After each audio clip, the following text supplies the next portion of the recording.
Hello hi welcome to Kokila's kitchen. இன்றைக்கி நம்ம கிச்சனில் ஒரு சூப்பரான அதே சமயம் டேஸ்டான வறுவல் தான் பார்க்க போகிறோம். புடலங்காய் வறுவல்.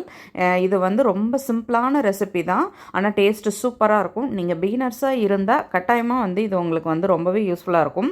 வாங்க எப்படி செய்கிறதுன்னு பார்க்கலாம். இப்போது புடலங்காவை நம்ம வந்துட்டு அதை வந்து வாஷ் பண்ணிவிட்டு கட் பண்ணி எடுத்துக்கலாம். ஆக்சுவலாக எங்களுக்கு ஜாம்நகரில் புடலங்காலாம் கிடைக்கவே கிடைக்காது, ரொம்ப ரேராக கிடைக்கும் பொழுது நாங்கள் வந்து வாங்கிட்டு வந்து பயன்படுத்திக்கிறது தான்.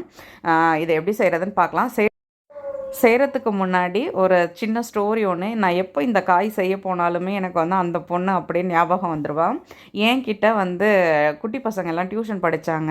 ஸோ அப்போ அவங்க வந்துட்டு நம்ம விசாரிப்போம்ல, என்ன சாப்பிட்டீங்க, என்ன இது பண்ணீங்க அப்படின்னு சொல்லிட்டு.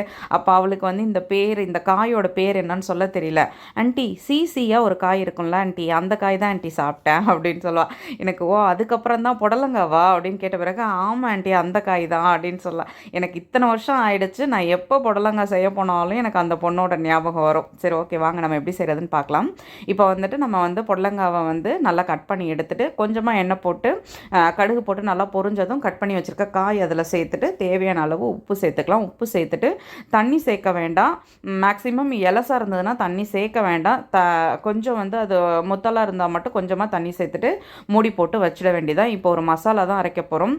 கொஞ்சமாக தேங்காய், சீரகம், ஒரு பல் பூண்டு, கொஞ்சம் தனி மிளகாத்தூள் இல்லை காஞ்ச மிளகாய் வேணாலும் சேர்த்துக்கலாம். சேர்த்துட்டு இதை தண்ணி விடாத நல்லா நைஸாக மிக்சியில் அரைச்சி எடுத்துகிட்டு வந்துக்கலாம். இப்போது ஒரு 2-3 மினிட்ஸ் கழித்து நம்ம வந்துட்டு மூடியை ஓப்பன் பண்ணிவிட்டு இதை வந்து நல்லா வதக்கி விட்டுட்டு திரும்ப அகைன் மூடி போட்டு வச்சிடலாம். இப்போது இந்த மசாலா வந்து அரைச்சிட்டு வந்தாச்சு. அகைன் நம்ம ஓப்பன் பண்ணிவிட்டு இதை வந்து நல்லா வதக்கி விட்டுக்கலாம். இதில் தண்ணி சேர்த்திங்கன்னா அந்தளவுக்கு நல்லா இருக்காது. ஸோ வாங்கும் பொழுதே நல்லா இலசாக வாங்கிட்டு வந்து செஞ்சு பாருங்கள். அப்போ தான் உங்களுக்கு இந்த காயோட டேஸ்ட் வந்து உங்களுக்கு நல்லாயிருக்கும். இப்போ வந்துட்டு நம்ம வந்து அரைச்சி வச்சுருக்க மசாலாவை இது கூட சேர்த்துட்டு நம்ம வந்து நல்லா மிக்ஸ் பண்ணி விட்டுட்டு, அந்த பூண்டு வந்து ஜாஸ்தி சேர்த்துடக்கூடாது. ஒரு பல் அந்த பூண்டோட வாசனை இருக்கணும், ஆனால் அது அதிகமாகிடக்கூடாது. அந்த மாதிரி போட்டு தான் நம்ம இந்த மசாலாவை அரைச்சிக்கணும். இப்போ மசாலாவை இது கூட சேர்த்துட்டு நல்லா காயோடு நல்லா மிக்ஸ் பண்ணி விட்டுட்டு அகைன் நம்ம மூடி போட்டு தான் வைக்க போகிறோம். மூடி போட்டு வைக்கும் பொழுது அந்த பூண்டோட பச்சை வாசனை எல்லாமே போனதுக்கப்புறம் நம்ம வந்துட்டு அதை எடுத்து சாப்பிடும் பொழுது ரொம்ப டேஸ்ட்டாக இருக்கும். இப்போ பாருங்கள், நான் மூடி போட்டு வச்சுட்டு ஒரு 2 மினிட்ஸ் அப்படியே விட்டுட்டேன். இதை மாதிரி ஒரு 2-3 டைம்ஸ் இந்த காயோடு சேர்த்து நல்லா நம்ம வந்து வதக்கி விடும் பொழுது அந்த மசாலா வந்து காயோடு நல்லா ஒட்டிடும். நம்ம தண்ணி சேர்க்காத செய்கிறதுனால இது வந்துட்டு நல்ல டேஸ்ட்டாக இருக்கும். இப்போ பாருங்கள், சூப்பராக ரெடி ஆகிடுச்சு. பச்சை வாசனையும் போயிடுச்சு. நம்ம வந்துட்டு பவுலில் மாற்றிக்கலாம். சிம்பிளான ரெசிபி தான், ஆனால் டேஸ்ட் வந்து ரொம்பவே நல்லாயிருக்கும்.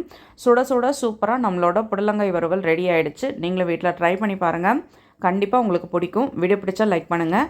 என்னோடய வீடியோ உங்களுக்கு யூஸ்ஃபுல்லாக இருந்தால் சப்ஸ்கிரைப் பண்ணிக்கோங்க. மறக்காமல் செஞ்சு பார்த்துட்டு உங்கள் கமெண்ட்டை சொல்லுங்கள். தேங்க்யூ.